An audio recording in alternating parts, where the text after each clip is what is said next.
Quant à toi, Emmanuel, je vais te dire pour la première fois en 7 ans ce que je pense sincèrement de toi.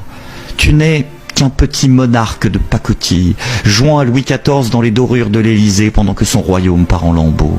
Un Jupiter en carton-pâte, enfant pourri gâté de la République, qui préférerait faire atomiser la France plutôt que d'admettre un seul instant que son trône vacille sous le poids de son incompétence flagrante. Emmanuel, tu n'es qu'un garnement capricieux qui confond la France avec sa chambre d'enfant, piétinant la démocratie comme un jouet qui l'ennuie.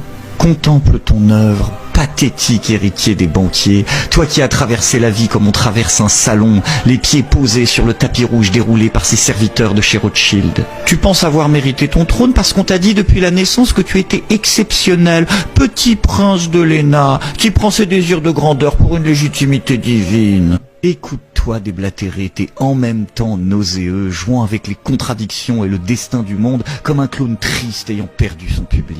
Tu promets tout et son contraire, changeant d'avis comme de chemise Dior, pendant que tu contemples ton peuple crever avec la compassion d'un robot défectueux. Qu'il traverse la rue, croasse-t-il de son perchoir doré, lui qui n'a jamais traversé que des antichambres dorées. Te voilà maintenant, petit dictateur en herbe, qui se prend pour un chef de guerre parce qu'il s'imagine que bombarder les Russes est aussi simple que d'inonder les gilets jaunes de lacrymo avec la jubilation perverse d'un enfant qui arrache les ailes d'une mouche. Mais la violence, tu ne la connais que par procuration, protégée derrière tes cordons de CRS pendant que tu théorises la guerre derrière ton bureau. Regarde comme tu t'agites, petit pantin du CAC 40, utilisant chaque crise, chaque tragédie comme une occasion malsaine de dresser ton peuple récalcitrant. Emmanuel, tu n'es qu'un préfet de pensionnat, se croyant chef de guerre et dramatisant chaque contrariété pour asseoir son autoritarisme de façade. Et s'ils cherchent un responsable,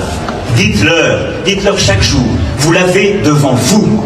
Le seul responsable de cette affaire, c'est moi. S'ils veulent un responsable, il est devant vous. Qu'ils viennent le chercher. Mais ton narcissisme pathologique commence à se fissurer, n'est-ce pas? Sous le vernis de l'arrogance, on devine la panique de l'enfant gâté qui réalise que peut-être cette fois-ci, Tata République et Maman Brigitte ne pourront pas le sauver. Alors tu t'accroches à ton fauteuil comme à une bouée de sauvetage, incapable d'entendre les hurlements de la rue qui réclament ton départ, trop occupé à admirer le reflet de ton biceps photoshopé dans les miroirs de Versailles. Mais maintenant que l'algorithme bug, eh bien tu tournes en boucle, répétant sans cesse et inlassablement les mêmes éléments de langage, pendant que la France réelle, celle que tu n'as jamais connue, se meurt sous les coups de ta gouvernance autistique.